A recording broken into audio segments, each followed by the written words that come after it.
Hello दोस्तों, स्वागत है आप सभी का ड्रीम एग्जाम स्टडी में। दोस्तों आज हम इस वीडियो में 30 क्वेश्चन करेंगे जो दोस्तों सीडीपी एंड पैडागोजी के दोनों ही क्वेश्चन इसमें दोस्तों पेपर 1 और पेपर 2 दोनों के ही क्वेश्चन रहेंगे। दोस्तों जो भी दोस्त अभी तक हमारे चैनल में नए हो तो आप सभी लोगों से निवेदन है दोस्तों कि आप हमारे चैनल को सब्सक्राइब कर लें और बेल आइकन को भी दबा लें ताकि जैसे ही हमारा वीडियो अपलोड हो आप सभी लोगों तक पहुँच सके। दोस्तों आइए देखते हैं क्वेश्चन। दोस्तों फर्स्ट क्वेश्चन है दोस्तों, पियाजे के अनुसार एक शिक्षिका डॉट डॉट और डॉट डॉट होना बहुत ज़रूरी है। एक शिक्षिका को क्या होना ज़रूरी है यह बताना है। किसके अनुसार दोस्तों? पियाजे जी के अनुसार। तो दोस्तों क्या होना चाहिए? गतिशील और लचीला होना चाहिए एक शिक्षक को, या सहानुभूतिपूर्ण पारदर्शी होना चाहिए, या ऑप्शन सी संरचित और अनम्य होना चाहिए, या ऑप्शन डी होगा दोस्तों यांत्रिक और व्यवहारवादी होना चाहिए। तो एक शिक्षक को दोस्तों क्या होना चाहिए बताइए सभी लोग। दोस्तों तो क्या होगा दोस्तों? पियाजे जी के अनुसार एक शिक्षक को क्या होना चाहिए दोस्तों? क्या होना चाहिए? तो दोस्तों उनमें गतिशीलता और लचीलापन होना चाहिए। किसमें दोस्तों? शिक्षक में। एक शिक्षक में क्या होना चाहिए दोस्तों? गतिशीलता और लचीलापन, यानी सहनशीलता और लचीलापन होना चाहिए। किस पे दोस्तों? एक शिक्षक पे। आइए दोस्तों दूसरा क्वेश्चन हमारा, निम्नलिखित में से कौन सी रणनीति कक्षा में व्यक्तिगत मतभेद को पूरा करने के लिए प्रभावी नहीं है? किसको दोस्तों? व्यक्तिगत मतभेद को पूरा करने के लिए प्रभावी नहीं। ऑप्शन ए अपने मौखिक और गैर मौखिक संचार का विचार, या ऑप्शन बी मतभेदों को पहचाने और सम्मान करें, या ऑप्शन सी विविध शैक्षणिक मतभेदों का प्रयोग करें, या ऑप्शन डी छात्रों की कमियों को पहचाने और उन्हें ठीक करें। तो क्या होगा दोस्तों इसका उत्तर? क्या होगा?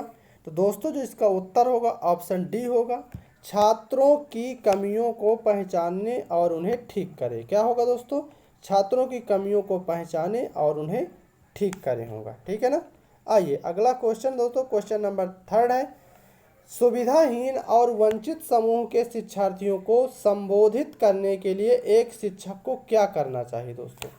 सुविधाहीन और वंचित समूह के शिक्षार्थियों के संबोधित यानी उनको शिक्षा में लाने के लिए दोस्तों एक शिक्षक को क्या करना चाहिए? ऑप्शन ए सभी छात्रों में अपनेपन की भावना को बढ़ावा देना चाहिए, ऑप्शन बी छात्रों की कमजोरी को सबके सामने उजागर करना चाहिए, या ऑप्शन सी इन छात्रों को एक अलग संकाय में पढ़ाना चाहिए, या ऑप्शन डी सभी छात्रों के लिए मानकीकृत पाठ्यक्रम का प्रयोग करना चाहिए। क्या होगा दोस्तों इसका उत्तर बताएं सभी लोग। तो दोस्तों जो इसका उत्तर होगा ऑप्शन ए होगा, सभी छात्रों में अपनेपन की भावना का बढ़ावा देना चाहिए। क्या करना है दोस्तों? वंचित समूह से बच्चे हों चाहे जिस भी वर्ग से बच्चे हों, सभी दोस्तों बच्चों को अपनेपन की बढ़ावा देने का प्रयोग करना चाहिए। आइए अगला क्वेश्चन है दोस्तों, क्वेश्चन नंबर 4 है, एक शिक्षक को ऐसी गतिविधियों की रूपरेखा तैयार करनी चाहिए जो डॉट डॉट बढ़ावा दे निराशापन की, अभिसारी उत्तर की, अपसारी सोच की, या मात्र रटन की। बताइए दोस्तों इस शिक्षक को किन गतिविधियों को बढ़ावा देना चाहिए? तो दोस्तों एक शिक्षक को किन गतिविधियों को बढ़ावा? अपसारी सोच की। ऑप्शन सी होगा। क्या होगा? एक शिक्षक को दोस्तों अपसारी सोच का बढ़ावा देना चाहिए, ना कि निराशा और अभिसारी उत्तर या रटन को, इनको बढ़ावा नहीं देना। ये हमारे निगेटिव पॉइंट है। ठीक है ना।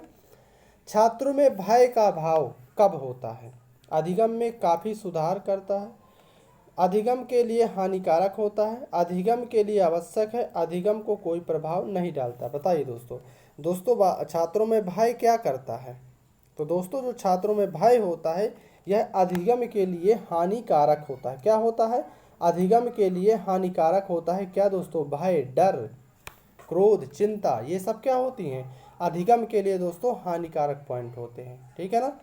आइए अगला क्वेश्चन है दोस्तों, बच्चे के सोचने की प्रक्रिया में किस आधार पर सोचने को सबसे उच्च माना गया है? रुचि के आधार पर सोचना, या ऑप्शन बी अनुभव के आधार पर सोचना, या ऑप्शन सी तर्क के आधार पर सोचना, या ऑप्शन डी अनुकरण के आधार पर सोचना। बताइए बच्चे के सोचने की प्रक्रिया में किस आधार पर सोचने को सबसे उच्च माना गया है? कौन से दोस्तों? तो दोस्तों जो इसका उत्तर होगा ऑप्शन सी होगा, तर्क के आधार पर सोचना क्या होगा? सबसे उच्च माना गया है। कैसे सोचना दोस्तों? तर्क के आधार पर सोचना। अगला दोस्तों क्वेश्चन है, क्वेश्चन नंबर 7 है, पूर्व संक्रियात्मक अवस्था के बच्चों के लिए शिक्षक को क्या करना चाहिए? डॉट डॉट पूरा करना है। मूर्त संसाधनों और बहुत सी दृश्य श्रव्य सामग्रियों का प्रयोग करना चाहिए। ऑप्शन बी, जटिल पदानुक्रमित संबंधों को दिखाते हुए चित्रों का प्रयोग करना चाहिए। या ऑप्शन सी, अमूर्त समस्याओं पर काम करने के लिए करना चाहिए। ऑप्शन डी, परिकल्पनात्मक सोच वाली समस्याओं को सुलझाने के मौके मुहैया कराना चाहिए। बताइए दोस्तों क्या होगा इसका उत्तर? तो दोस्तों जो इसका उत्तर होगा ऑप्शन ए होगा, मूर्त संसाधनों व बहुत सी दृश्य श्रव्य सामग्रियों का प्रयोग करना चाहिए। क्या होगा? मूर्त संसाधनों व बहुत सी दृश्य श्रव्य सामग्रियों का प्रयोग करना चाहिए। अगला क्वेश्चन क्या है दोस्तों? राष्ट्रीय शिक्षा नीति 2020 पूरे देश के लिए प्राथमिक स्तर पर किस भाषा को निर्देश के माध्यम से प्रस्तुत करती है? हिंदी को, अंग्रेजी को, संस्कृत को, मातृभाषा, घर की भाषा को? बताइए दोस्तों क्या होगा? जो राष्ट्रीय शिक्षा नीति 2020 है वो प्राथमिक स्तर पर किस भाषा को निर्देशित करती है? तो वह होगा दोस्तों ऑप्शन डी होगा, मातृभाषा व घर की भाषा को बढ़ावा देती है। जो राष्ट्रीय शिक्षा नीति एनईपी 2020 है दोस्तों, नेशनल एजुकेशन पॉलिसी दोस्तों, तो वह हमारी मातृभाषा और घर की भाषा को बढ़ावा देती है। ठीक है ना। डिस्लेक्सिया मुख्य रूप से किस कठिनाई से जुड़ा है? पढ़ने से जुड़ा है, गायन से, सोच से, चलना से? बताइए डिस्लेक्सिया किससे मुख्य रूप से कौन सी कठिनाई है? डिस्लेक्सिया में कौन सी कठिनाई होती है दोस्तों? तो दोस्तों जो डिस्लेक्सिया है उसमें पढ़ने वाली कठिनाई होती है, पढ़ने से संबंधित समस्या होती है। किसमें दोस्तों? डिस्लेक्सिया में। आइए अगला क्वेश्चन है सार्थक, क्वेश्चन नंबर 10 है दोस्तों, सार्थक सीखने के लिए निम्न में से क्या महत्वपूर्ण है? ऑप्शन ए, कक्षा में प्रतिस्पर्धी संस्कृति का विकास करना। या ऑप्शन बी, बच्चों के विचारों और अनुभवों को जगह देना। या ऑप्शन सी, जानकारी को पृथक खंडों में प्रस्तुत करना। या ऑप्शन डी, ऐसे उदाहरण देना जो विद्यार्थी के सामाजिक संदर्भ पर संबंधित नहीं होंगे। तो क्या होगा दोस्तों बताएं? ऑप्शन क्वेश्चन नंबर 10 का उत्तर क्या होगा बताएं सभी लोग। तो दोस्तों जो क्वेश्चन नंबर 10 है इसका उत्तर होगा ऑप्शन बी होगा, बच्चों के विचारों और अनुभवों को जगह देना होगा। क्या होगा दोस्तों? बच्चों के विचारों और अनुभवों को जगह देना। ऑप्शन नंबर बी इसका राइट आंसर होगा।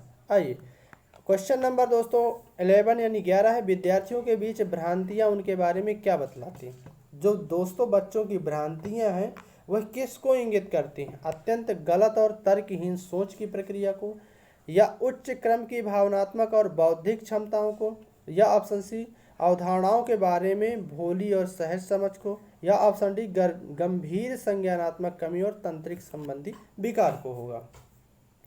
बताइए दोस्तों। तो दोस्तों जो इसका उत्तर होगा ऑप्शन सी होगा, अवधारणाओं के बारे में भोली और सहज समझ को। क्या होती हैं? गलतियां क्या करती हैं दोस्तों?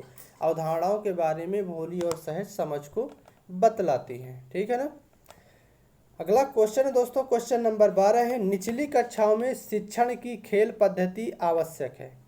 जो दोस्तों छोटी कक्षाएं हैं उनमें शिक्षण की कौन सी खेल पद्धति सबसे आवश्यक है? बच्चों के सामाजिकरण में, या भूगोल के सिद्धांतों पर, या आर्थिक सिद्धांतों पर होगी, या ऑप्शन डी इनमें से कोई नहीं। बताइए दोस्तों निचली कक्षाओं में शिक्षण की खेल पद्धति आवश्यक है तो क्या होगा दोस्तों? क्वेश्चन नंबर 12 का क्या उत्तर होगा? तो दोस्तों क्वेश्चन नंबर 12 का उत्तर होगा बच्चों के सामाजिकरण के लिए यह आवश्यक है। किसके लिए दोस्तों? बच्चों के सामाजिकरण के लिए आवश्यक है। ठीक है ना। आइए अगला क्वेश्चन है, लेओ वाइगोत्स्की के सिद्धांत के अनुसार हमारी संज्ञानात्मक संरचनाओं और बनावट व हमारी संज्ञानात्मक प्रक्रियाओं में बदलाव किसके द्वारा होता है? इनाम के द्वारा होता है, सांस्कृतिक उपकरण के द्वारा होता है, स्कीमा के द्वारा होता है, या संज्ञानात्मक द्वंद्व के द्वारा होता है? बताइए दोस्तों इसका उत्तर क्या होगा? तो दोस्तों जो इसका उत्तर होगा ऑप्शन बी होगा, सांस्कृतिक उपकरण है। क्या है दोस्तों? बदलाव क्या है? सांस्कृतिक उपकरण है दोस्तों। ठीक है ना। आइए अगला क्वेश्चन है, जब बच्चे स्कूल में प्रवेश करते हैं दोस्तों, जब बच्चे स्कूल में प्रवेश करते हैं या स्कूल जाते हैं उसके आगे हमको बताना है उन्हें अपनी मातृभाषा में बोलने की अनुमति दी जानी चाहिए क्योंकि अभिव्यक्ति महत्वपूर्ण है। हो सकता है दोस्तों स्कूल की भाषा ना बोलने पर उन्हें जुर्माना लगाना चाहिए। ये तो दोस्तों नहीं होगा। ऑप्शन बी, उन्हें स्पष्ट रूप से बताया जाना चाहिए कि स्कूल की एक अलग भाषा है। ये भी दोस्तों नहीं होगा। या उनके माता पिता को घर पर भी स्कूल की भाषा का प्रयोग करने के लिए कहा जाना चाहिए। दोस्तों इन तीनों ऑप्शनों में से हमारा कोई नहीं होगा। आंसर हमारा ऑप्शन नंबर ए होगा। उन्हें अपनी मातृभाषा में बोलने की अनुमति दी जानी चाहिए क्योंकि अभिव्यक्ति सबसे पहले महत्वपूर्ण है। यह हमारी एनईपी 2020 कहती है दोस्तों। ठीक है ना, कि मातृभाषा में बच्चों को सबसे पहले पढ़ाया जाना चाहिए। क्वेश्चन नंबर 15 है दोस्तों, उन विद्यार्थियों के सफल समावेशन के लिए जिन्हें दृष्टिबाधित हैं एक शिक्षिका को क्या करना चाहिए। दृष्टिबाधित विद्यार्थियों से दोस्तों हमें कैसे समावेशन करना है, उन्हें कैसे सफल बनाना है, तो एक शिक्षक के कार्य बताना है। ऑप्शन नंबर ए, आसपास की चित्रकारी सामग्री में मौखिक स्पष्टीकरण जोड़े। ठीक है, उन विद्यार्थियों को हस्तलिखित नोट्स दें। या ऑप्शन नंबर सी, विषय वस्तु को पढ़ाने के लिए केवल ब्लैक बोर्ड का प्रयोग करें। या ऑप्शन डी में स्कूल के एक अलग संकाय में दाखिल दें। बताइए दोस्तों क्या होगा। एक दृष्टिबाधित बालक के लिए कैसे शिक्षक पढ़ाए और उन्हें कैसे समावेशन को बढ़ावा दे। ऑप्शन नंबर ए होगा, उन्हें आस पास की चित्रकारी सामग्री में मौखिक स्पष्टीकरण दे। ठीक है ना दोस्तों, उन्हें मौखिक स्पष्टीकरण पे बढ़ावा देना है। ठीक है ना तो उन्हें हस्तलिखित नोट्स देना है, ना पढ़ाने के लिए उन्हें ब्लैक बोर्ड का प्रयोग करना है और ना उन्हें संकाय का दाखिला देना है। ठीक है ना। आइए अगला क्वेश्चन है, क्या है, निम्नलिखित में से कौन सा कारक विद्यार्थियों की असफलता के लिए जिम्मेदार है। असंवर्धित या पाठ्यक्रम होगा। ऑप्शन नंबर बी, विषय वस्तु को प्रस्तुत करने के विविध तरीके होंगे। या ऑप्शन नंबर सी, विद्यार्थी केंद्रित गतिविधियां होंगी। या ऑप्शन डी नंबर डी, व्यक्तिगत भिन्नताओं का मान होगा। क्या होगा दोस्तों इसका उत्तर, बताएं सभी लोग। क्वेश्चन नंबर 16 का उत्तर क्या होगा दोस्तों। तो दोस्तों जो क्वेश्चन नंबर 16 है उसका उत्तर होगा असंदर्भित पाठ्यक्रम होगा। कैसा दोस्तों पाठ्यक्रम होगा, असंदर्भित, जिसका कोई संदर्भ ना हो ऐसा पाठ्यक्रम असफलता के लिए जिम्मेदार होगा। ठीक है ना, पाठ्यक्रम कैसा होना चाहिए, संदर्भित होना चाहिए। क्वेश्चन नंबर 17 है दोस्तों, अधिगम और सूचना प्रसंस्करण एवं संवेगों और प्रवृत्तियों का संबंध किस प्रकार का है। ऑप्शन नंबर ए, अधिगम सूचना प्रसंस्करण संवेग को काफ़ी हद तक प्रभावित होते हैं।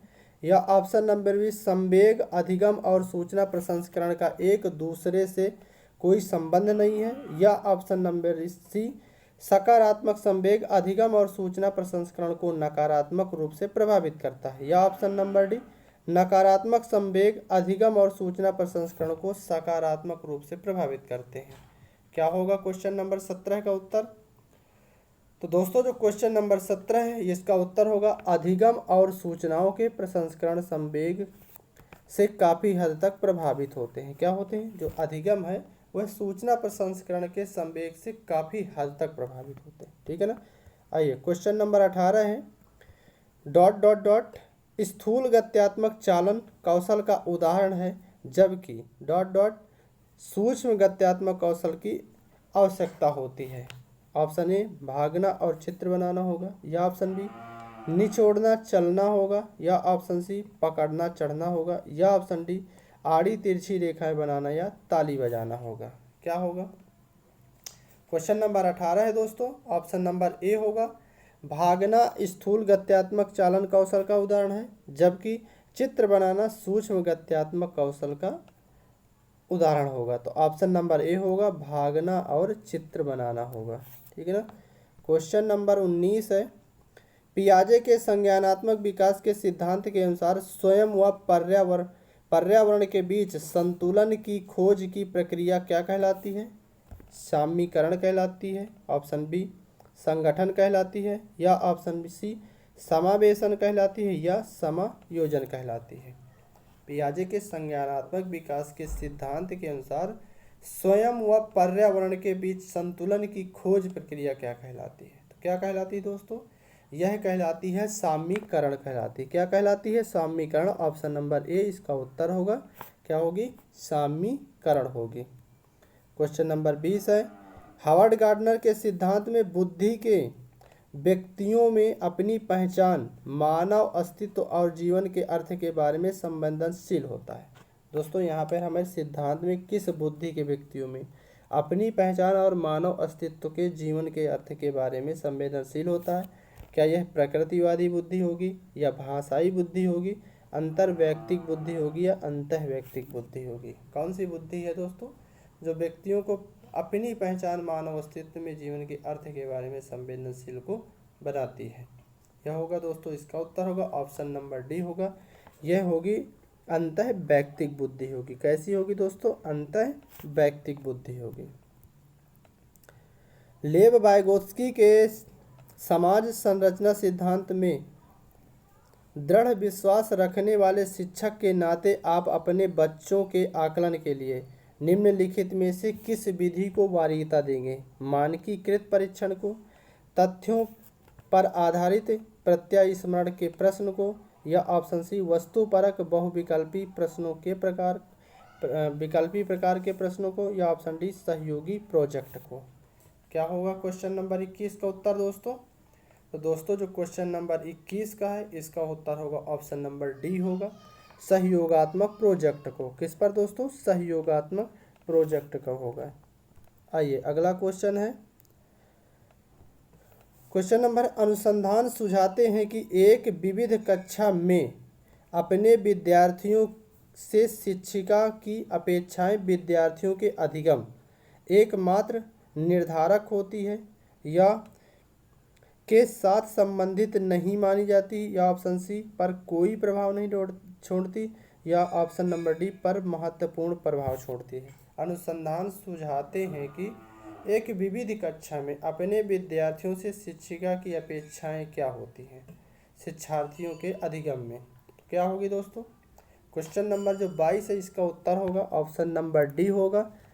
यहाँ पर महत्वपूर्ण प्रभाव छोड़ते हैं। क्या होगा? विद्यार्थियों के अधिगम में पर महत्वपूर्ण प्रभाव छोड़ता है कौन? शिक्षक। क्वेश्चन नंबर 23 है दोस्तों, विशेष आवश्यकता वाले बच्चों को शामिल करना जिनमें, ऑप्शन नंबर ए जिनमें अक्षमता ना हो उन बच्चों के लिए हानिकारक है, या ऑप्शन नंबर बी विद्यालय पर भार बढ़ा देगा, या ऑप्शन नंबर सी शिक्षा के प्रति दृष्टिकोण या विषय वस्तु पर धारणा परिवर्तन की आवश्यकता हो, या ऑप्शन नंबर डी यह एक काल्पनिक लक्ष्य होगा। क्या होगा दोस्तों इसका उत्तर? तो दोस्तों जो इसका उत्तर होगा ऑप्शन नंबर क्या होगा? ऑप्शन सी होगा, शिक्षा के प्रति दृष्टिकोण, विषय वस्तु और धारणा परिवर्तन की आवश्यकता होगी। ऑप्शन नंबर सी इसका राइट आंसर होगा। क्वेश्चन नंबर 24 है दोस्तों, आकलन उद्देश्य पूर्ण होता है यदि ... इससे विद्यार्थियों और शिक्षकों को प्रतिपुष्टि और फीडबैक प्राप्त हो, या ऑप्शन नंबर बी यह केवल एक बार वर्ष के अंत में हो, या ऑप्शन नंबर सी विद्यार्थियों की उपलब्धि में अंतर करने के लिए तुलनात्मक मूल्यांकन किया जाए, या ऑप्शन नंबर डी इससे विद्यार्थियों में भय और तनाव का संचार हो। आकलन कब उद्देश्यपूर्ण होता है ये बताना है। क्या होगा? ऑप्शन नंबर ए होगा, विद्यार्थी और शिक्षकों की प्रतिपुष्टि और फीडबैक प्राप्त हो, तब क्या होता है? हमारा जो आकलन होता है वह उद्देश्यपूर्ण होता है। ठीक है ना? आइए अगला क्वेश्चन है, क्वेश्चन नंबर 25 है, राष्ट्रीय पाठचर्या की रूपरेखा NCP 2005 के अनुसार शिक्षक की भूमिका क्या है? अधिनायकीय की है, या अनुमति परक है, या सुविधादाता है, या सत्तावादी है?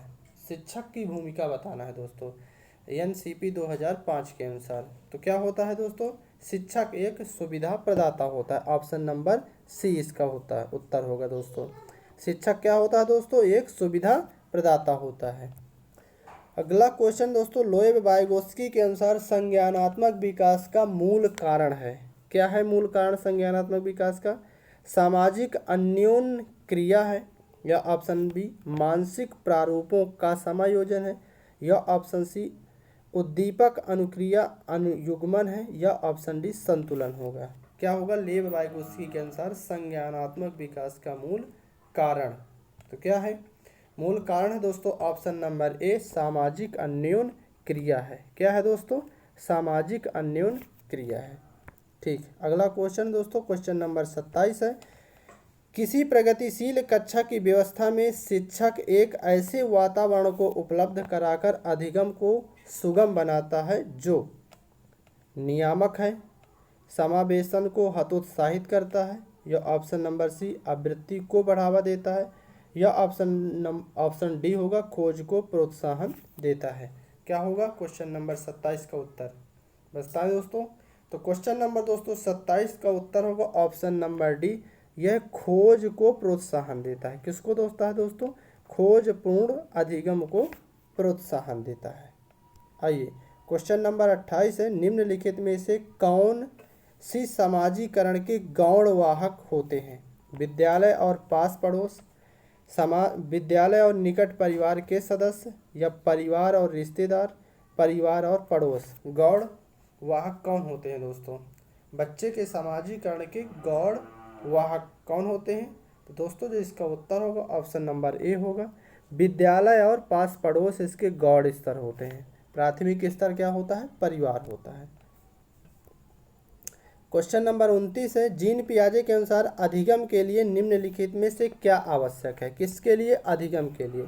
वयस्कों के व्यवहार का अवलोकन है, ईश्वरीय न्याय पर विश्वास है, शिक्षकों और माता पिता द्वारा पुनर्बलन है, या ऑप्शन डी शिक्षार्थी के द्वारा पर्यावरण की सक्रिय खोज बीन होगी। बताइए अधिगम के लिए क्या आवश्यक है? तो दोस्तों अधिगम के लिए क्या होगा?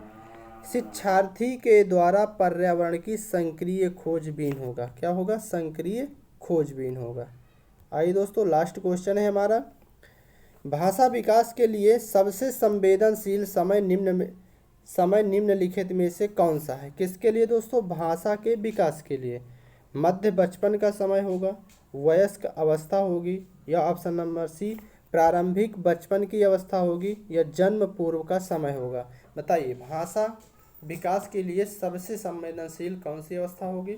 तो दोस्तों यह होगी ऑप्शन नंबर सी प्रारंभिक बचपन का समय होगा। कौन सा होगा दोस्तों? प्रारंभिक बचपन का समय होगा।